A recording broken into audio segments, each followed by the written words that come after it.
Assalamualaikum warahmatullahi wabarakatuh. Kembali lagi dengan saya Putra Laksmana Tanjung, mahasiswa Pendidikan Geografi C Stanbook 2020. Pada video kita kali ini, saya akan memaparkan sebuah materi mengenai penginderaan jauh dan interpretasi citra mengenai konsep dasar fisika penginderaan jauh.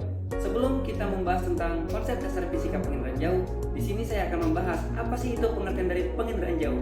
Penginderaan jauh berasal dari kata remote sensing yang memiliki pengertian bahwa penginderaan jauh merupakan suatu ilmu dan seni untuk memperoleh data serta informasi dari suatu objek di permukaan bumi dengan menggunakan alat yang tidak berhubungan langsung dengan objek yang dikajinya. Setelah kita mengetahui apa sih definisi dari penginderaan jauh tadi, sekarang kita akan membahas tentang tenaga untuk penginderaan jauh. Tenaga untuk penginderaan jauh terbagi atas tiga. Yang pertama, distribusi gaya force. Yang kedua, distribusi gelombang bunyi. Dan yang ketiga, distribusi gelombang elektromagnetik. Selanjutnya, kita akan membahas tentang tenaga elektromagnetik. Tenaga elektromagnetik dapat dibedakan berdasarkan panjang gelombang maupun frekuensinya. Panjang gelombang merupakan jarak lurus dari puncak gelombang yang satu ke puncak gelombang yang lainnya. Yang kedua, frekuensi merupakan jumlah siklus gelombang yang melalui satu titik dalam satu detik, dinyatakan dalam hertz yang sering disingkat dengan hertz. Adapun alat-alat yang digunakan untuk mengetahui interaksi antara tenaga dan objek yang direkam oleh sensor dapat menggunakan beberapa alat, yaitu satu, gravimeter yang berfungsi untuk mengumpulkan data yang berupa variasi daya magnet. Yang kedua, magnetometer yang berfungsi mengumpulkan data yang berupa variasi daya magnet. Yang ketiga, sonar mengumpulkan data tentang distribusi gelombang dalam air. Dan yang keempat, mikrofon berfungsi mengumpulkan atau menangkap gelombang bunyi di udara. Dan yang kelima, kamera mengumpulkan data variasi distribusi tenaga elektromagnetik yang berupa sinar.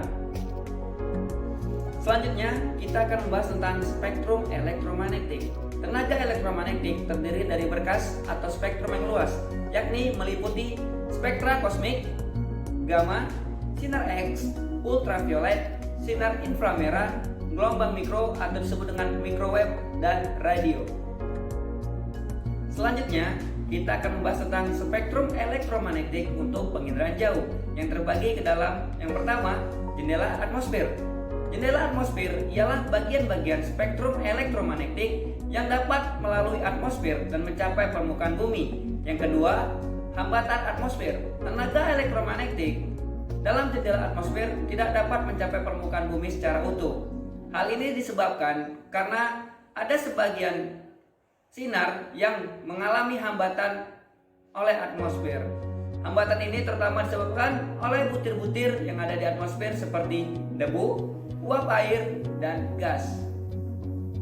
Yang ketiga, pantulan.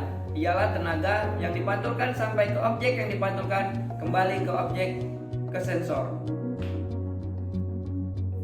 Adapun teori dan hukum fisika penginderaan jauh. Yang pertama, teori gelombang.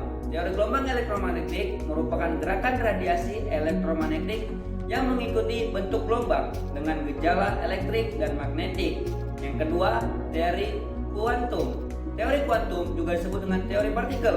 Dalam teori ini dinyatakan bahwa spektrum elektromagnetik terdiri dari bagian-bagian kecil yang berkesinambungan yang disebut photons dan kuanta. Dan yang ketiga, hukum Planck merupakan panas atau tenaga akibat gerakan partikel suatu benda secara acak. Dan yang keempat, hukum Stern-Boltzmann merupakan tenaga yang dipancarkan oleh tiap benda antara fungsi suhu permukaan objek. Dan yang kelima, hukum Wien merupakan gambaran tentang kurva pancaran tenaga kinetik benda hitam sempurna. Nah, dari pemaparan mengenai konsep dasar fisika penginderaan jauh, dapat saya simpulkan bahwasannya penginderaan jauh merupakan upaya untuk memperoleh data dari jarak jauh dengan menggunakan peralatan tertentu. Data yang kita peroleh itu kemudian dianalisis dan dimanfaatkan untuk berbagai keperluan. Data yang diperoleh dari penginderaan jauh dapat berbentuk hasil dari variasi daya, gelombang bunyi, atau energi elektromagnetik. Dan di dalam konsep dasar penginderaan jauh, terdapat teori dan hukum fisika penginderaan jauh yang telah saya jelaskan tadi, yaitu berupa teori gelombang, teori kuantum, hukum Planck, hukum Stefan Boltzmann, dan yang kelima, hukum Wien.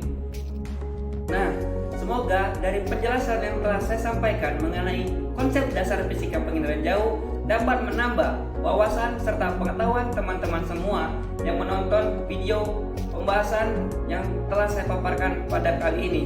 Untuk itu, saya Putra Semana Tanjung mengucapkan terima kasih. Assalamualaikum warahmatullahi wabarakatuh.